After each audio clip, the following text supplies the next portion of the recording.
Welcome! I've done a lot of full self-driving videos over the years of our Tesla inventory equipped with full self-driving, but some big changes have finally happened to full self-driving with the new full self-driving 12. It's ready for prime time, so much so that Tesla is actually giving complimentary trials to people who are buying new Teslas. They're actually making it mandatory. People who buy a new Tesla, the employees are required to download it into their vehicle and make people do a demo drive, and they get a month free trial. Well, Tesla sent us an email regarding this 21 Model S Plaid we have in our inventory, and they say that they're going to give us a 1 month trial of FSD on this one, which is about a $200 value. They charge $200 a month to subscribe to FSD, or you can buy it for $12,000.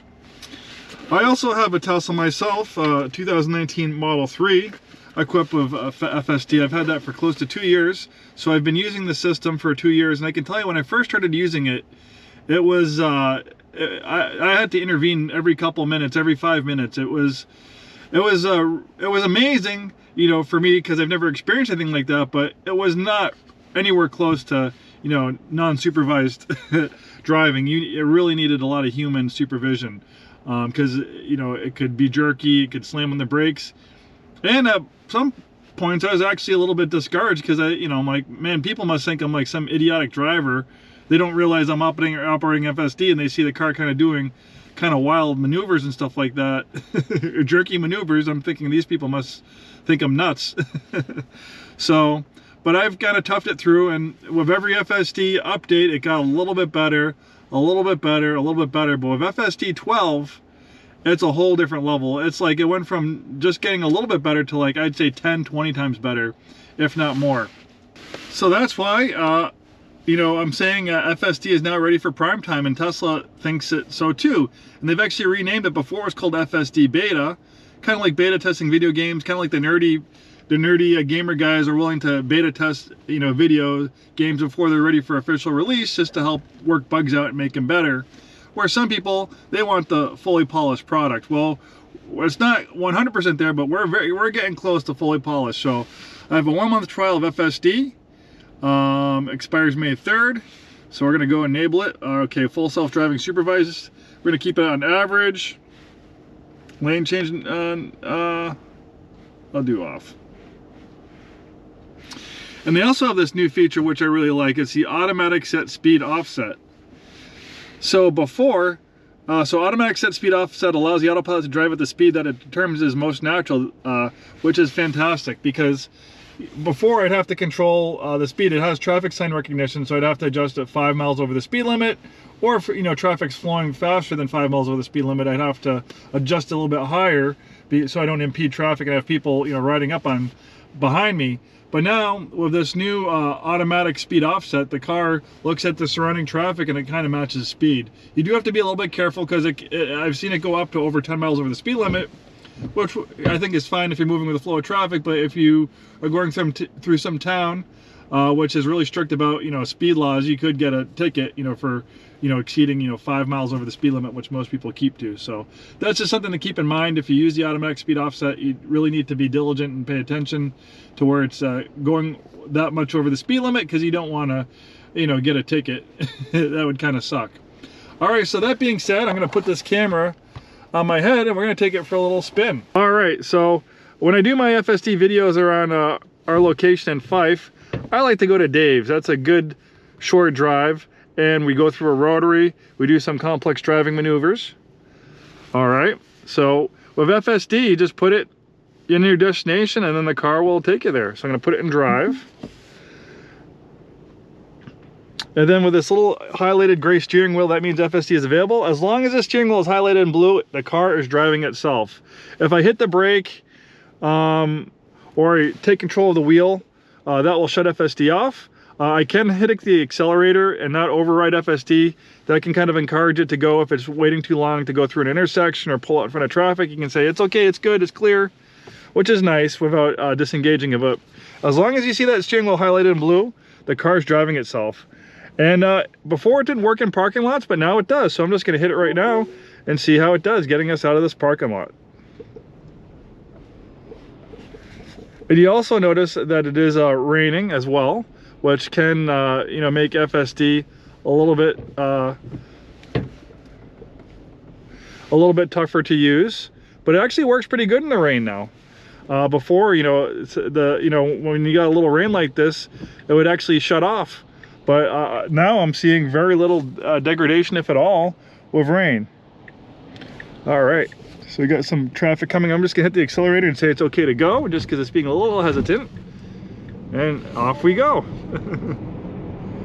So every once in a while it'll tell me, hey, you know, pushing the wheel a little bit, show me you're paying attention. There's a camera right here, so if you start messing with the screen, if you start getting distracted, that camera can see that, and it'll tell you what a nag. So it'll just tell you, hey, wiggle the wheel a little bit just to show you're paying attention. If you don't react to the nag, you know, the system will disengage, and basically you have to, you know, put it in park and put it in drive again before it lets you use it again. I think if you get 5 forced disengagements, they're going to put you in like the restriction. They're going to put you in the rubber room, and you're going to not have FSD access for a little while until they're ready to give you another chance. I've never had one forced. I've never had a forced deactivation yet, so hopefully that'll be the case. That motorcycle pulled out right in front of us, handled it excellent. FSD is a lot more smooth and driver's like. So this is why FSD 12 is so much better than the old FSD. With the old FSD, they basically hit a plateau. And the thing is and this is kind of the way the other people are approaching FSD, like Waymo and Cruise, and before Tesla did the same way, is that you'd have programmers, you know, programming C++ code, and you have to code in everything. Okay, you do this at a red light. If you see a bicyclist, you move over there. When you come to a rotary, you do this. So if you think about it, all the millions of different scenarios that can happen in driving, it's hard to code for each individual scenario.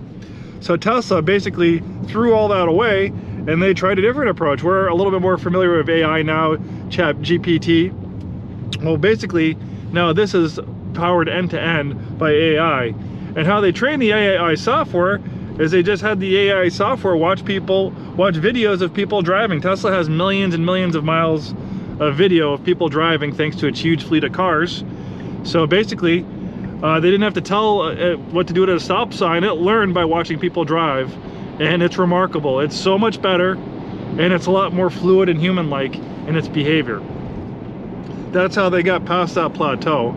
And now it seems like they're doing updates to FSD 12 every couple of weeks, so it's just going to keep on better and better until they hit another plateau, which could be a while. You know, they could finally be close to cracking full self-driving, where, you know, if it gets to the point where the car can go park itself, you can work, you can take a nap, you don't need to pay attention, the car can do all the work, which will be unbelievable. That'll be really revolutionary in the car business, or in the automotive world. It's changing lanes over here. Before, it would have a terrible time at this rotary. It'd have a hard time getting over into this lane. It wouldn't go through the rotary very well, but now it's just nailing it. It's just so fluid and human-like. And even now my wife is using FSD. She wouldn't even use autopilot, but this is so smooth and so good now that even she is starting to use it, which says a lot. So they call it passing the wife test. Well, it passed the wife test on my end. It is amazing. I give people rides in my car, and I don't even tell them I have it on, and they're like, well, I can't trust FSD. I'm like, well, it drove us 30 miles and you didn't even realize it. I'm like, really? I'm like, yeah. I didn't even tell them it was on. So I think it's quite amazing, you know, how they can achieve this level of autonomy with the hardware. If you look at like Waymo and Cruise, like if you look at a Waymo vehicle, it has $150,000 worth of like cameras and sensors on it. You know, if you look at it, there's sensors and LiDAR everywhere, which doesn't make it look that good, but it also makes it cost prohibitive to make a vehicle that consumers can afford. But pretty much any Tesla made after 2017, 2018 is capable of operating this software, and it just uses vision. It has 8 cameras around it that's constantly looking and paying attention, and that's how it drives. It doesn't use complex LiDAR or radar, just the 8 cameras and Tesla vision. And I think it's pretty remarkable. Like, it's 2024, my car was made in 2019, and it's operating this software really well. I was actually kind of worried because they have this new hardware 4 coming out, which is, you know, better cameras and stuff than my hardware 3 in my Tesla. But Tesla's actually, they're making FSD work on hardware 3 before they have it work on hardware 4. And I guess what they say is cars that are equipped with hardware 4, they operate in hardware 3 emulation mode. So basically, they have software just making it think it's in, you know, using hardware 3. And once they get it to work perfectly with hardware 3, then they'll work on hardware 4, which is really great for people like me and maybe people like you that have older Teslas with the hardware 3 full self-driving computer. And even though you need to pay attention and, you know, keep your hand in the wheel, I can't tell you, especially now, how much of a luxury this is, because I just sit here, I put in where I want to go, and it takes me there. So I'm just kind of sitting here and paying attention. You know, it doesn't take a ton of mental workload, but it's a little bit of workload to change lanes, you know, merging on traffic, putting your turn signal on. When you're just sitting here and watching the car do it for you, it's really nice. Yeah, I can't say enough good things about it. You know, it's not perfect. You know, it does have little hiccups here and there, but like I said, it's far, far, far better than the pre-FSD 12. It's far, far better. It's amazing. Tesla has really achieved an amazing goal, and I don't think people have really woken up to it. Tesla isn't really big on advertising. They're trying to get the word out by, you know, giving current owners complimentary trials. New owners, they're requiring them to do a demo drive and download it on their car. But I think when the rest of the world wakes up to this and how good it is, I think it's going to be pretty revolutionary. People are just going to be like, whoa, it just came out of left field, just came out of nowhere. All of a sudden, we have cars that are getting very, very close to full self-driving. And, you know, Tesla will probably license this out to everybody, and it could save a lot of lives. This could end up saving more lives. Oh, I was going to slam on the brakes, but then I realized I had enough time to make it through the light. That was pretty good. Just like a human. Yeah, so this could save more lives than seatbelts or airbags ever could. And the thing is, with full self-driving, even if you're driving on your own, it could be operating in the background. So if it does detect an imminent collision, it could take over and prevent it. Most collisions are created by human error. It always had a hard time with this corner too. Let's see how it does. It always get tripped up over here. And right now it'd be freaking out, but it just did it perfectly. All right, now let's go back to the dealership. It's pretty amazing. We're driving in a car right now of over 1,000 horsepower that could smoke almost every other car on the road. This thing is so ridiculously fast, but that's not the fun part of this car. You know, right now it's this amazing FSD, watching this car just before your eyes just drive and make decisions. See, it's a little bit hesitant here. I'm not going to intervene, or I'm not going to hit the throttle, but in situations like that, if you get impatient, just give the throttle. This is like, okay, go. But even there, it's getting a lot better. And every update, every couple of weeks, it's just going to get that better and better. Tesla has a fleet of millions of cars, so there's millions of Teslas every day gathering data. And, you know, Tesla uses it anonymously, and they use that to make all this software better. So it's like a perpetual flywheel. It uses, you know, the current driving data to train the software and make it better, and it will make the software better. And then when people use it, it will use that, you know, information to make the software even better and better and better and better, until, you know, potentially it might not be as good as a human. It might be far better. It might be 10, 20 times better than a human. Just like how they talk about, you know, with you know, Chat GPT, like they're saying Chat GPT 5 is coming out, and that's supposed to be pretty revolutionary. They're saying that, you know, eventually AI could be smarter than a human. AI could be, you know, in 10, 15 years smarter than all the people in the world combined. Well, that also applies for driving. If you have superhuman AI that's trained to be an amazing driver, you could have like a superhuman driving. You're being driven around by, you know, the best driver ever, better than any human could drive. AI could have a way of predicting accidents. It could see the buildup or the lead up to an accident or a dangerous situation before we would even notice it, and it could intervene. So potentially, this software, with people using FSD, or even just having background FSD to intervene if it detects an accident, it could save millions of lives. Millions. I mean, think about how many people die in the whole world every year from automotive collisions. So, I mean, if eventually every car has FSD, we could see a huge reduction in traffic accidents. Before, I used to have a hard time making a right turn at that light. I'd want to stop even if it was a green arrow. Not anymore. The trickiest, thing right now is complex intersections, weird intersections, or rotaries. Here's an interesting situation. So we have this truck with its flashers on, partially blocking the right-hand turn lane, which we're about to enter. Let's see how the car handles it. Not a problem at all. I even had a situation where they had a lane closed completely, and they had cones going the other lane, and it did it fine. I was really surprised.